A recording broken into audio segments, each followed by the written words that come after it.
अब एक क्वेश्चन आएगा, what is cytoplasmic inclusion. Non living components in the cytoplasm except example में pigments and nutrients, उसको बोलते हैं साइटोप्लाज्मिक इंक्लूजन्स। जो नॉन लिविंग कंपोनेंट होते हैं साइटोप्लाज्म में, साइटोप्लाज्म क्या होता है, जो कि प्लाज्मा मेम्ब्रेन एंड सेल और न्यूक्लियर इन्वेलप के बीच का पार्ट को साइटोप्लाज्म कहते हैं। वहीं पर जो नॉन लिविंग कंपोनेंट्स हम लोग को मिलेंगे, जैसे कि पिगमेंट्स, न्यूट्रिएंट्स, ये सब जो होते हैं वो साइटोप्लाज्मिक इंक्लूजन्स होते हैं। अब हम लोग आते हैं न्यूक्लियस के बारे में। 4 पार्ट के बारे में, पहला प्लाज्मा मेम्ब्रेन जिसको सेल मेम्ब्रेन भी कहते हैं, दूसरा cell wall, third one is cytoplasm and fourth one is the nucleus. Nucleus जो है brain house of the cell का। जैसे हमारे बॉडी का ब्रेन होता है वैसे ही सेल्स के भी ब्रेन है, ब्रेन ऑफ द सेल्स हैं। जैसे हमारे बॉडी को कंट्रोल्स करते हैं एक्टिविटीज़, सारा डिफरेंट चीज़ जो होता है कंट्रोल्स होते हैं तो हमारा ब्रेन करता है, वैसे ही न्यूक्लियस जो है वो सेल का ब्रेन है। तो यहाँ पे वो तो काम करेगा ब्रेन का अपना, तो वो कंट्रोल कर रहा है, control the activity of different cell organelles का काम कर रहा है, उनको कंट्रोल कर रहा है। सेंट्रली लोकेटेड है, लार्ज साइज़ का होता है, लार्जेस्ट सेल स्ट्रक्चर है। इसमें 4 पॉइंट्स हैं। Brain of the cell nucleus को बोलते हैं। कंट्रोल करता है activities of the different cell organelles, centrally located है, लार्जेस्ट इन साइज़ है। अब आते हैं कंपोनेंट्स। किसका कंपोनेंट? न्यूक्लियस का कंपोनेंट। न्यूक्लियस के 2 कंपोनेंट होते हैं, सेल इन्वेलप जो बाहरी लेयर होता है उसको बोलते हैं सेल इन्वेलप, और न्यूक्लियोप्लाज्म जो अंदर का जो लिक्विड का सब्सटेंस है उसको बोलते हैं न्यूक्लियोप्लाज्म। जैसे सेल का लिक्विड का सब्सटेंस था उसको साइटोप्लाज्म बोले, वैसे ही न्यूक्लियस का जो लिक्विड सब्सटेंस है वहाँ पे उसको बोलते हैं न्यूक्लियोप्लाज्म। क्योंकि न्यूक्लियस के कितने कंपोनेंट है? 2। एक बाहर जो आउटर रक्षा कर रहा है, जो न्यूक्लियर इन्वेलप है, जो कवर कर रहा है, प्रोटेक्शन दे रहा है, और एक अंदर जो है वो लिक्विड सब्सटेंस है वो, ठीक है। तो बाहर जो है वो कंपोज्ड ऑफ मेम्ब्रेन का बना होता है। न्यूक्लियर इन्वेलप बना होता है किसका? मेम्ब्रेन का। ये कवर कर रहा है किसको? न्यूक्लियस को कवर कर रहा है। जैसे हम लोग ठंडी के दिन में अपना जैकेट पहन लेते हैं तो वो हमारे कवर कर रहा है, हमारी बॉडी को ठंड से प्रोटेक्ट कर रहा है, वैसे ही ये न्यूक्लियस को कवर कर रहा है क्योंकि बहुत ज़्यादा ज़रूरी है।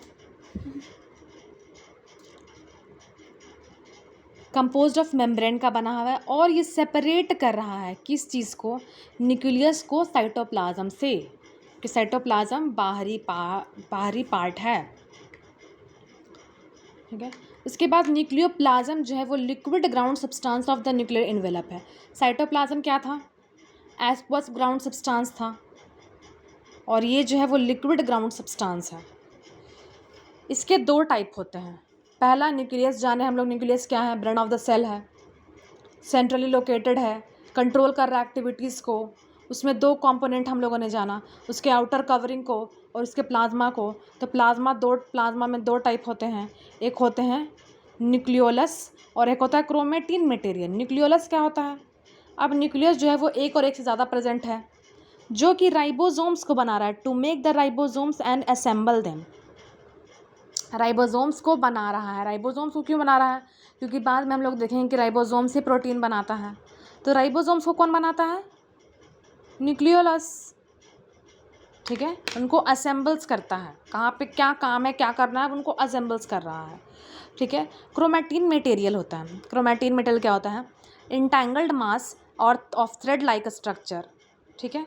एक इंटैंगल्ड मास और थ्रेड लाइक स्ट्रक्चर उसको बोलते हैं क्रोमेटिन मटेरियल। दैट्स वही ऑर्गेनाइज्ड होके सेल डिवीजन में ऑर्गेनाइज्ड होके वही बन जाएगा क्रोमोसोम्स, ठीक है। क्रोमोसोम्स जो होते हैं वो 23 पेयर होते हैं। उसमें से 1 पेयर जो होता है वो सेक्स होता है, सेक्स क्रोमोसोम्स होता है, और 22 पेयर, 23 में 1 pair sex chromosome and 22 pair जो होता है वो ऑटोसोमल्स होते हैं। अब क्रोमोसोम क्या है? जैसे क्रोमेटिन मटेरियल था तो वो अच्छे से एक अपना स्ट्रक्चर ले लिया तो क्रोमोसोम बना दिया, वैसे ही यहाँ पे भी ये भी थ्रेड लाइक स्ट्रक्चर है। क्रोमेटिन मटेरियल भी थ्रेड लाइक स्ट्रक्चर था। विजिबल, ये दिखता कब है? जब सेल डिवीज़न होता है। यही क्रोमेटिन मटेरियल जो है वह ऑर्गेनाइज्ड होकर सेल डिविजन्स में क्रोमोसोम्स बना देंगे। फिर क्रोमोसोम्स में क्या क्या होते हैं? 2 पार्ट्स होते हैं। क्रोमोसोम्स में क्या होते हैं? 2 पार्ट्स होते हैं, डीएनए और एक प्रोटीन। डीएनए क्या कंटेन करता है? जीन।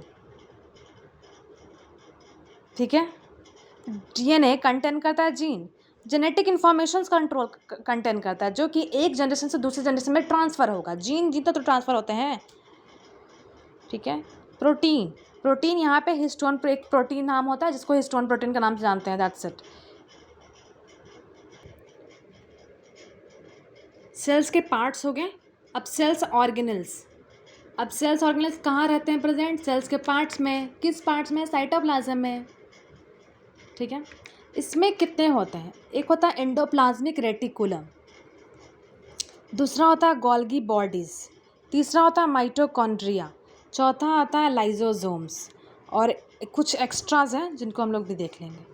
तो पहला है एंडोप्लाज्मिक रेटिकुलम। एंडोप्लाज्मिक रेटिकुलम का क्या काम होता है कि ये जो है वो ट्रांसपोर्ट करता है और मैन्युफैक्चर का काम करता है। मतलब कि ये जो है वो एक फैक्ट्री का भी काम कर रहा है और ट्रांसपोर्ट का भी काम कर रहा है, बना भी रहा है और ट्रांसपोर्ट भी कर रहा है। ये एंडोप्लाज्मिक रेटिकुलम के बारे में फॉर्म्स देखो, 3 फॉर्म्स में ये होते हैं, लॉन्ग ट्यूब्यूल्स के फॉर्म में, वेसिकल्स के फॉर्म में, एंड सिस्टर्नई के फॉर्म में। एंडोप्लाज्मिक रेटिकुलम पहले क्या होता है देखो, इसका काम क्या है? मैन्युफैक्चर करना और ट्रांसपोर्ट करना, बनाना और भेजना, बनाना और भेजना। 3 फॉर्म्स में होते हैं, ट्यूब्स के फॉर्म में, लॉन्ग ट्यूब्यूल्स, वेसिकल्स के फॉर्म में और सिस्टर्नई के फॉर्म में। ठीक है, ये मेम्ब्रेन बाउंड ऑर्गेनल्स होते हैं क्योंकि इनके तरफ एक मेम्ब्रेन बाउंड ऑर्गेनल्स है। ठीक, कुछ नॉन मेम्ब्रेन बाउंडेड ऑर्गेनल्स भी होते हैं। इसके बारे में बोल रहा है क्या? एंडोप्लाज्मिक रेटिकुलम जो होता है मेम्ब्रेन बाउंड ऑर्गेनल्स है। Large network of tubes and seats, large network of tube और शीट का लार्ज नेटवर्क है। ठीक है, ये 2 टाइप के होते हैं, RER and SER। R for rough, S for smooth, ER refer for endoplasmic reticulum. R for rough, S for smooth, ER refer for endoplasmic reticulum. तो रफ क्यों कहा गया? क्योंकि इनमें राइबोसोम्स होते हैं, और राइबोसोम्स कौन बना रहा था? न्यूक्लियोलस। राइबोसोम्स कौन बना रहा था? न्यूक्लियोलस। ठीक है, न्यूक्लियोलस राइबोसोम्स बनाता है। ठीक है, उसके बाद राइबोसोम्स क्या बनाता है? प्रोटीन। और RER के पास हाइड्रोलिटिक एंजाइम भी होता है। ठीक है, SER जो होता है वो स्मूथ क्यों होता है? क्योंकि उसके पास राइबोसोम्स नहीं है, क्योंकि उसको प्रोटीन नहीं बनाना है, और बनाना भी है तो कम अमाउंट में बनाना है। ठीक है, स्मूथ का काम क्या है? लिपिड बनाना मेनली, प्रोटीन लेस अमाउंट में होता है। स्मूथ क्योंकि as compare to RER, smooth endoplasmic reticulum के पास राइबोसोम्स नहीं है इसलिए ये स्मूथ है, राइबोसोम्स हैं इसलिए वो रफ़ है। और रफ़ क्यों है? क्योंकि उसको प्रोटीन बनाना है, इसको लिपिड बनाना है, उसके पास हाइड्रोलिटिक एंजाइम है, और इसके पास क्या है? Detoxify poisons and drugs. और ये कहाँ काम करता है? किसका RER मतलब सेल्स हैं, सेल्स में ये कहाँ काम करेगा? डिटॉक्सिफाई का काम कहाँ पे करेगा? लीवर में काम करेगा। लीवर में डिटॉक्सिफाई करता पॉइजन्स को और ड्रग्स को, वहाँ पे इसका फंक्शन क्या है कि वह डिटॉक्सिफाई करता है। ठीक है, इसके बाद आते हैं गोल्गी बॉडीज़।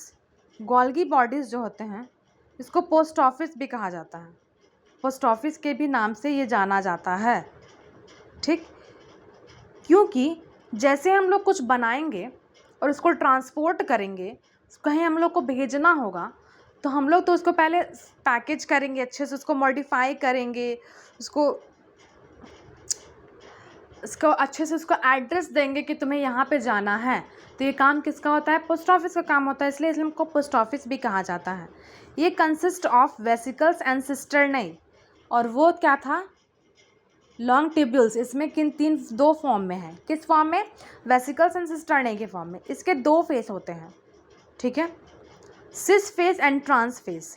सिस फेस जो होता है वो टुवर्ड्स न्यूक्लियस होता है।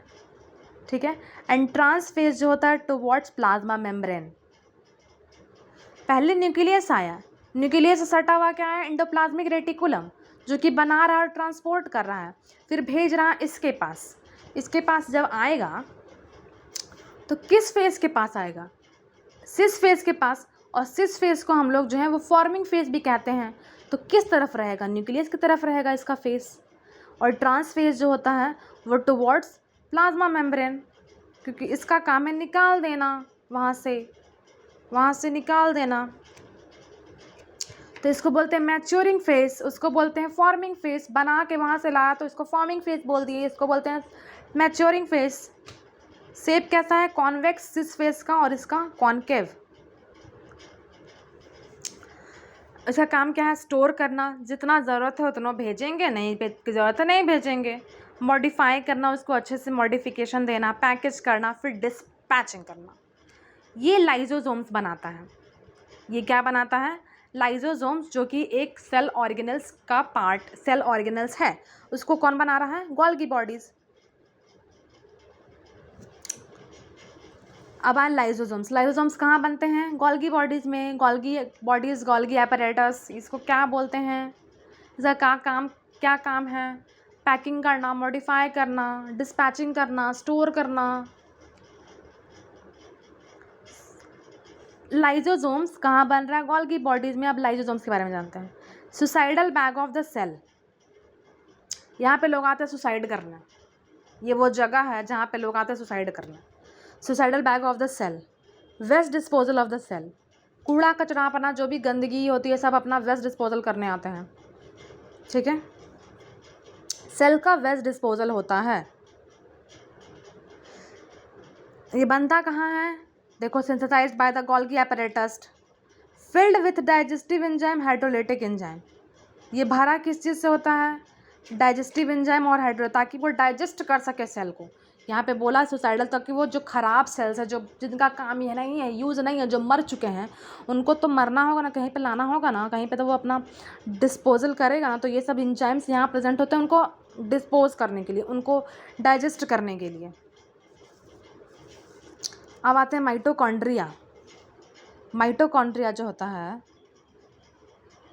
इसको बोलते हैं powerhouse of the cell. Cells का पावर हाउस है। जैसे एक सेल, मान लो एक घर है, उस घर में किसी के पास भी तो पावर होना चाहिए ना। कौन एनर्जी देगा सबको काम करने के लिए? तो यही देता है powerhouse of the cell. ATP के फॉर्म में, energy currency of the cells. ATP का फुल फॉर्म एडेनोसाइन ट्राइफॉस्फेट।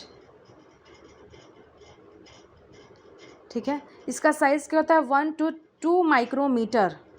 ये क्रिस्टई जो शेप्स होते हैं ना, इनके क्रिस्टई शेप्स के होते हैं। ये इनका जो मुड़ा होता है, कर्व शेप्स, उनको बोलते हैं क्रिस्टई। 2 मेम्ब्रेन होते हैं। बाकी कुछ में सिंगल मेम्ब्रेन आता है, इसमें 2 मेम्ब्रेन आता है, आउटर एंड इनर। आउटर वाला जो होता है पोरस होता है, और इनर वाला जो होता है वो एटीपी बनाता है। आउटर वाला जो होता है पोरस होता है, इनर वाला जो होता है एटीपी बनाता है, मतलब एनर्जी बना रहा है। ठीक है, और इसके पास, माइटोकॉन्ड्रिया के पास अपना डीएनए और अपना राइबोसोम्स प्रेजेंट होता है। माइटोकॉन्ड्रिया के पास अपना डीएनए और अपना राइबोसोम्स होता है। Involve in apoptosis. एपेप्टोसिस का मतलब होता है programmed cell death. Involve in apoptosis मतलब कि प्रोग्राम सेल डेथ, मतलब ये प्रोग्राम्ड करता है। ये इसमें मतलब कि वो मरेंगे, वो उनको मरना है, उनको सेल का मतलब यूज़ नहीं है तो वो मरेंगे। ये भी प्रोग्राम करने का काम किसका है? एपेप्टोसिस। इसका इन्वॉल्वमेंट है माइटोकॉन्ड्रिया का, सेल्स के डेथ में इसका इन्वॉल्वमेंट है। एक और पार्ट होता है जिसको बोलते हैं पेरोक्सिसोम्स। ये ऑक्सीडेटिव क्रिस्टल्स के फॉर्म में प्रेजेंट होते हैं। ये क्रिस्टल्स के फॉर्म में होते हैं। इनका काम क्या है? ऑक्सीडेशन, फैटी एसिड को ब्रेक करना। ऑक्सीजन दे करके, ऑक्सीडेशन मतलब क्या होता है? Involvement of oxygen, fatty acid को ब्रेक करना। न्यूट्रलाइज एंड हार्मफुल टॉक्सिन्स को न्यूट्रलाइज करना, मतलब तोड़ना, हटाना, निकालना इनका काम है। ठीक है, ताकि सेल्स को कोई हार्म ना हो। ये हार्मफुल चीज़ों को बॉडी से, मतलब सेल से बाहर निकालते हैं। ठीक है, फैटी एसिड्स को ब्रेक करते हैं, न्यूट्रलाइज करते हैं, हार्मफुल टॉक्सिन्स को रखते हैं, उनको बाहर निकालते हैं, इनका काम यही है। अब प्रोकैरियोट्स एंड यूकैरियोट्स के बारे में डिफरेंस। तो प्रोकैरियोट्स जिसका साइज़ होता है 1 to 10 माइक्रोमीटर का, यूकैरियोट जिसका साइज़ होता है 5 to 10 माइक्रोमीटर का। इसमें न्यूक्लियोलस एब्सेंट होते हैं, इसमें न्यूक्लियोलस प्रेजेंट होते हैं। न्यूक्लियस ही एब्सेंट है तो न्यूक्लियोलस कहाँ से होगा? इसमें न्यूक्लियस ही एब्सेंट है, न्यूक्लियोलस भी एब्सेंट है। इसमें न्यूक्लियस प्रेजेंट है, न्यूक्लियोलस भी प्रेजेंट है। इसमें जो होते हैं सेल ऑर्गेनल्स एब्सेंट होते हैं, इसमें सेल ऑर्गेनल्स प्रेजेंट होते हैं। क्रोमोसोम सिंगल्स होता है और इसमें क्रोमोसोम जो होता है मोर देन 1 होता है, सिंगल एक और एक से ज़्यादा उसमें, ठीक है। इसमें जो होते हैं प्रोकैरियोटिक सेल्स में एक फ्लैजिलम होता है जो कि उसके मूवमेंट में हेल्प करता है। फ्लैजिलम जो होता है उसके पैर हाथ, जैसे हम लोग के पैर हाथ है तो हम लोग का पैर हाथ मूवमेंट में हेल्प कर रहा है, उसी तरीके से प्रोकैरियोटिक सेल्स के पास फ्लैजिलम होता है जो कि उसका हाथ पैर है, वो जो उसको मूवमेंट में हेल्प कर रहा है। उसके 3 पार्ट्स होते हैं, bezel, hook and filament. Bezel मतलब base, B for bezel, B for base, ठीक है। फिलामेंट मतलब ऊपर वाला, एंथर में भी तो फिलामेंट होते थे ऊपर पार्ट्स, और दोनों को जोड़ने का काम कौन कर रहा है? हुक, ठीक है। दोनों में सिमिलैरिटीज़ क्या हैं? जैसे तो डिफरेंस हो गया कि ये साइज़ में डिफरेंस है, न्यूक्लियस नहीं है, इसमें न्यूक्लियस है, न्यूक्लियोलस नहीं है, इसमें न्यूक्लियोलस है, सेल ऑर्गेनल्स नहीं है, सेल ऑर्गेनल्स है, सिंगल क्रोमोसोम है, मल्टी क्रोमोसोम्स है, फ्लैजिलम है, इसमें फ्लैजिलम का कोई बात ही नहीं है।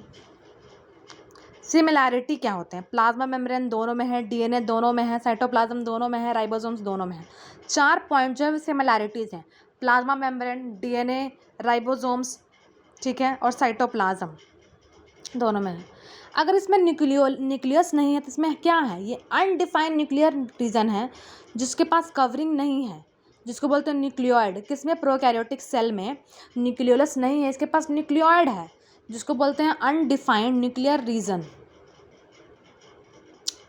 ठीक है।